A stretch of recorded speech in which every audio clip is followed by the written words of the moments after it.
Chapter 17. Lucy. Lucy backed away, shaking her head. I'm not. He's really here. He also isn't very amusing, even though he thinks he is. Ask him another question. She tried not to speak too fast, but she wasn't very successful.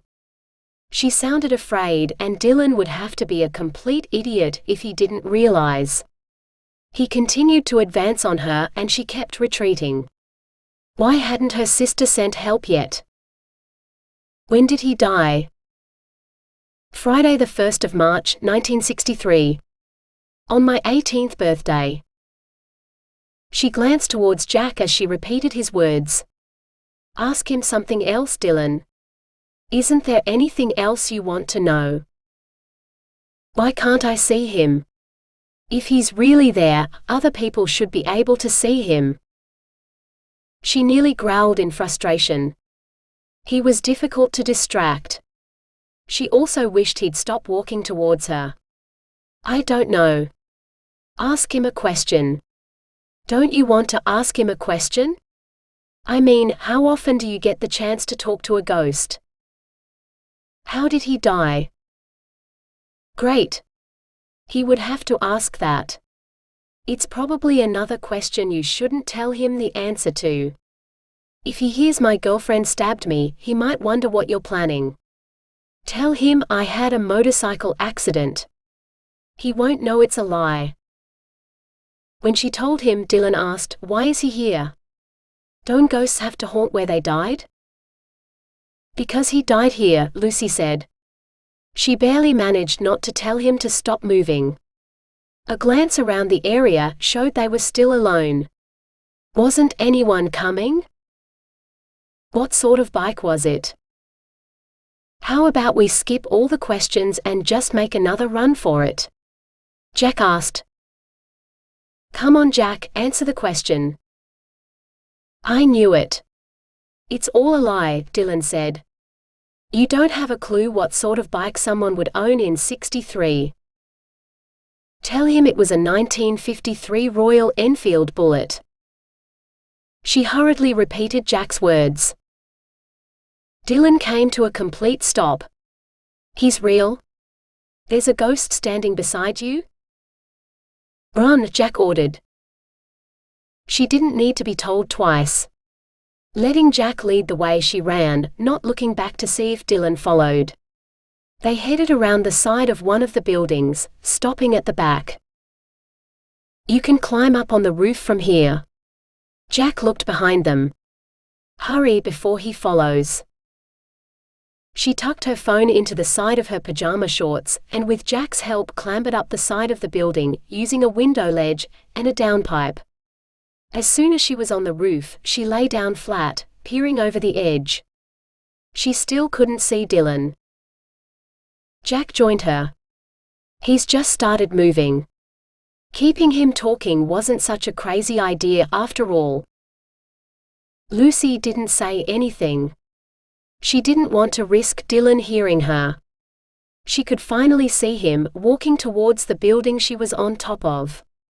As he came closer, she held her breath, mentally begging him to keep walking. He had nearly gone completely past the building when her phone rang.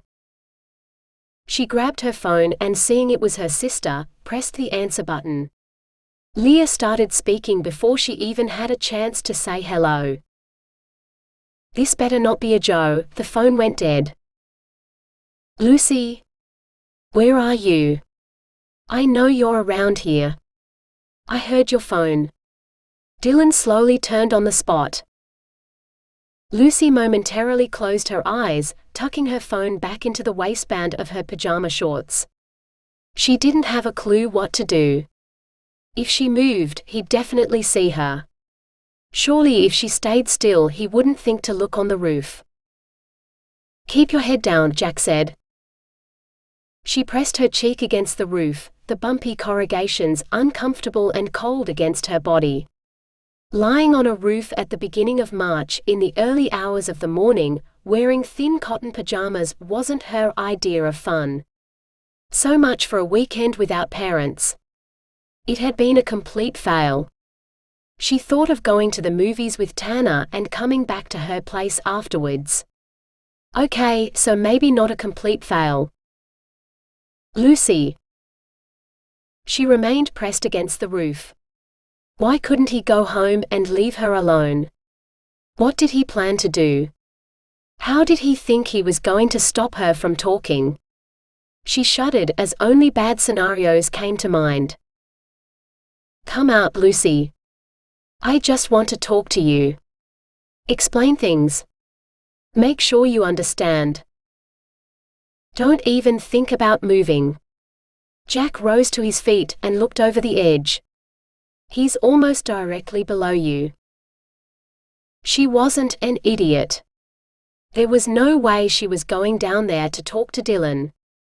She ignored him as he continued to plead with her. Jack sat back beside her. I wish he'd shut up. He's really starting to bug me. Someone needs to deck him. Lucy. That had been Leah's voice. She started to sit up, but Jack pressed her down. That's Leah. I have to go down there. She kept her voice low, not wanting to catch Dylan's attention. I'm not about to leave her alone with him. Don't be a ditz. If you go down there, he's going to hurt you.